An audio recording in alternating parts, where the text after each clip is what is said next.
একদিকে বাসায় মেহমান রেখে অন্যদিকে খালাকে দেখতে চলে আসলাম হসপিটালে। তো আমার খালা হসপিটালে ভর্তি।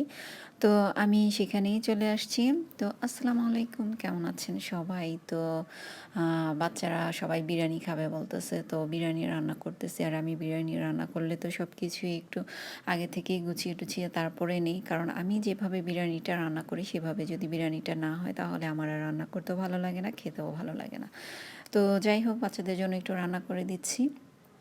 তো মুরগিটাকে ভেজে নিয়েছি, আলুটাও ভেজে নিয়েছি। তো এই যে এখন হচ্ছে সব কিছু মশলা টশলা দিয়ে তারপর মুরগিটা একটু রান্না করে নিচ্ছি। তো বিরিয়ানিটা আমার রান্না করতে যেমন ভালো লাগে, খেতেও ভালো লাগে। তো রান্না করলে না দেখা যায় বিরিয়ানিটাই বেশি রান্না করা হয়, একদম ঝটপট হয়ে যায়, সময় কম লাগে। তো এই জন্য এটাই রান্না করি। আর সব কিছু আলাদা আলাদা করে রান্না করলে সময়ের একটা ব্যাপার আছে, ওটাও মানে হতেও সময় লাগে, তারপর রান্না করতেও সময় লাগে। তো এজন্যই সব মিলে একসাথে বিরিয়ানি রান্না করে ফেলি। আর এই যে দুধে আমি জাফরানটা একটু ভিজিয়ে নিচ্ছি পোলাওতে দেওয়ার জন্য। তো দিদি, আমার মুরগিটা রান্না হয়ে গিয়েছে, এটা এখন নামিয়ে নিব। আরেক চুলায় হচ্ছে আমি বিরিয়ানিটা বসিয়ে দেবো এখন। তো এখন পোলাওটা রান্না করে নেব, বিরিয়ানির জন্য যে পোলাওটা সেটা। তো তেল দিয়েছি, তেলের সাথে আমি আবার একটু ঘি দিয়ে নিলাম, আর একটু দিলাম হচ্ছে শাহি জিরা। এখন হচ্ছে পোলাওর চালটা আমি দিয়ে দিচ্ছি।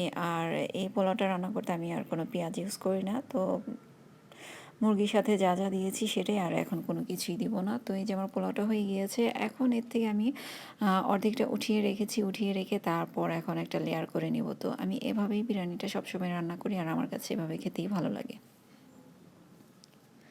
তো চাইলে ২-৩টা লেয়ারও করা যায়, তো আমি আর ওগুলো করব না, একটাই করে নিব। তো এই যে প্রথমে হচ্ছে মুরগিটা দিয়ে দিলাম, মুরগিটা দেওয়ার পর এখন একটু আলু দিয়ে দিব।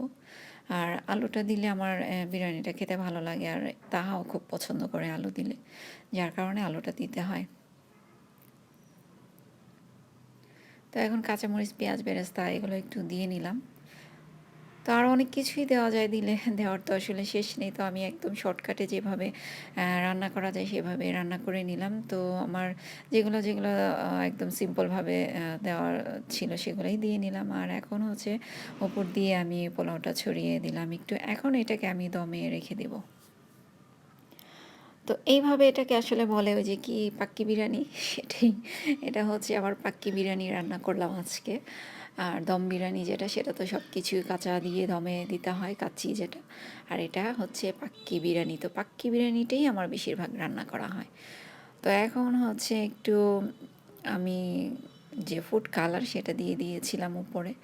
তো এখন এটাকে নাড়াচাড়া দিয়ে একটু উল্টে পাল্টে দিই, তাহলে আর একটু দেখতে ভালো লাগবে। সব কিছুর সাথে সব কিছু একটু মিলে যাবে, দেখতেও ভালো লাগবে, খেতেও ভালো লাগবে। তো এই তো আমার রান্নাবান্না শেষ করে আবার খালাকে দেখতে যেতে হবে হসপিটালে। আমার খালা অসুস্থ, হসপিটালে ভর্তি। তো খালার পা ভেঙে গিয়েছে। তো এই যে আমরা সবাই যাচ্ছি একদিকে, আমার বাসায় কিন্তু মেহমান আসছে। এটা হচ্ছে 16ই ডিসেম্বর। তো ওই দিন আমরা গিয়েছিলাম খালাকে দেখতে বিকেলবেলায়। তো এই যে আমার বোনের মেয়ে আছে, তো আমার মাও এসেছে, মা আর বোন ওরা আগেই চলে গিয়েছে, ওরা ভাত নিয়ে গিয়েছিল দুপুরবেলা। আমরা হচ্ছে একটু লেটে যাচ্ছি বিকেলবেলা। তো এই যে এসে গিয়েছি হসপিটালে। তো এখন একটু নিচে দাঁড়িয়ে আছি, বোন হচ্ছে আবার একটু দোকানে গিয়েছে, হসপিটালেরই দোকান। তো ওখান থেকে বাচ্চাদের জন্য একটু কিছু কেনাকাটা করছে, খাবার দাবার। তো ও আসলে আমরা একসাথে আর কি যাব। তো এই হসপিটালে হচ্ছে খালা ভর্তি, বেশ কয়েকদিন ধরেই ভর্তি। আমরা মাঝে মাঝে আসা যাওয়া করতেছি, খাবার দাবার যতটা সম্ভব দেওয়ার চেষ্টা করতেছি।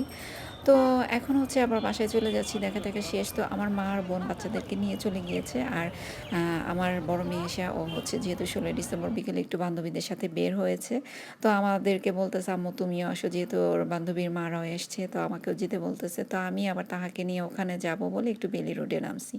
তো বেলি রোড থেকে ওরা আবার রমনায় গিয়েছে। তো আমার আর হেঁটে যেতে ইচ্ছে করছে না। তো ভাবলাম যে নেমেছি এখানে যাওয়ার উদ্দেশ্যেই। তো তাহাই যে খরগোশ পাখি দেখে খুবই খুশি, এগুলো আবার একটু নাড়াচাড়া করতেছে, ধরে দেখতেছে। তো রমনায় আবার হেঁটে হেঁটে যেতে যাওয়া লাগবে, আমার আর ভাল লাগছে না। তো এখন বাসায় চলে যাব। ভালো থাকবেন সবাই।